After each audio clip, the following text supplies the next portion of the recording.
Les polyphénols du café et le diabète. De nombreuses études soutiennent que certains polyphénols présents dans le café ont des propriétés antidiabétiques. On pense donc que cet aliment peut intervenir de façon positive dans la régulation du glucose dans le sang. Découvrez-en davantage dans cet article. De nombreuses études soutiennent que certains polyphénols présents dans l'alimentation ont des propriétés antidiabétiques. Ils pourraient donc éventuellement constituer un traitement diététique pour la prévention et le traitement du diabète de type 2. Ainsi, nous savons que le café contient des polyphénols qui interviennent dans la régulation du glucose sanguin. Cette boisson fut diabolisée pendant de nombreuses années. Cependant, on connaît aujourd'hui les bienfaits de sa consommation habituelle. Elle est donc recommandée dans l'alimentation. Propriétés des polyphénols du café. Le café s'obtient à partir des grains torréfiés et moulus des fruits de la plante de café, le caféier. C'est ce qu'indique un article publié dans Journal of Agricultural and Food Chemistry. Il s'agit de l'une des boissons les plus consommées dans le monde, et elle se compose de plus de 1000 substances chimiques distinctes qui comprennent acides aminés et autres composants nitrogènes, polysaccharides et sucres, triacylglycérol, acide linoléique, diterpènes, caféstol et cavéol. Nous leur attribuons des effets défavorables sur les niveaux de cholestérol total et de LDL dans le sang. Composants phénoliques avec une activité antioxydante, acide chlorogénique, caféique, férulique et pécumarique. Caféine qui réduit la fatigue, augmente l'état d'alerte, la mémoire et la capacité de concentration. Vitamines du complexe B et minéraux tels que le potassium, le magnésium, le phosphore et le fer. Consommation de café. Le café est considéré comme un liquide très important d'un point de vue alimentaire, car c'est l'une des boissons non alcoolisées les plus consommées au monde. Par exemple, la Finlande est le plus grand consommateur de café du marché, suivi par le Brésil qui consomme 5,9 kg de café par habitant.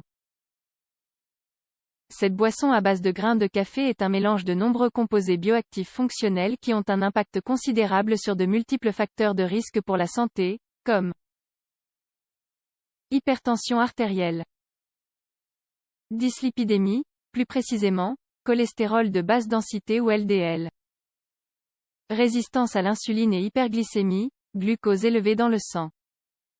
Enfin, incidence du diabète de type 2.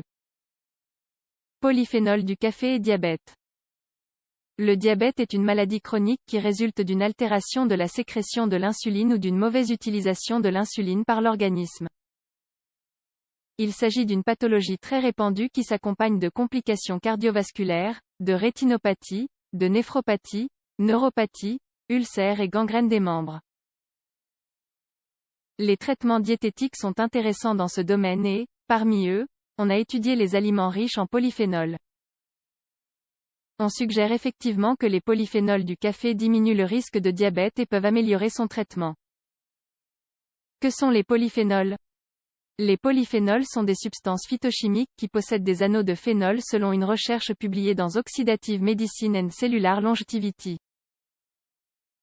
Des centaines de polyphénols sont présents dans les aliments d'origine végétale tels que végétaux, principalement le brocoli, l'oignon et la courge. Fruits, raisins, poires, pommes, fruits rouges. Légumineuses, soja. Boissons, vin, chocolat, café, bière.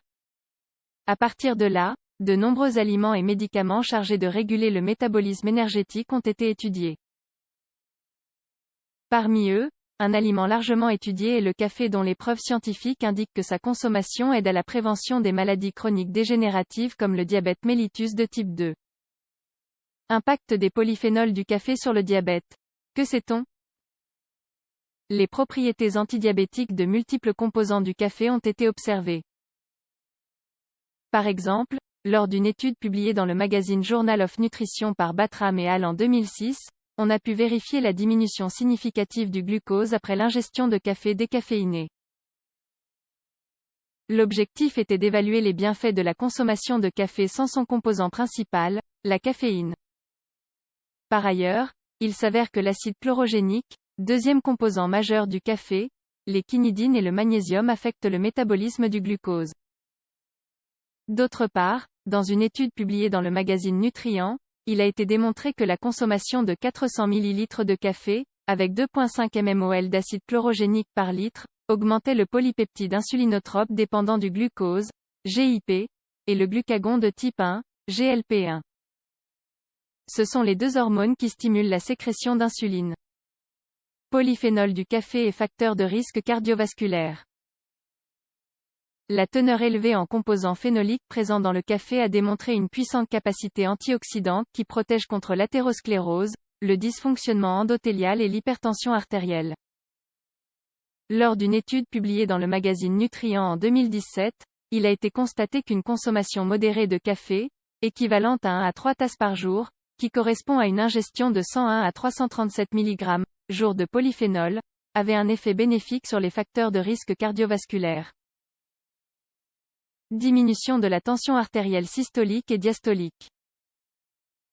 Amélioration du profil lipidique, concentration moindre de cholestérol total et LDL. Réduction de la concentration d'homocystéine, un marqueur du risque cardiovasculaire.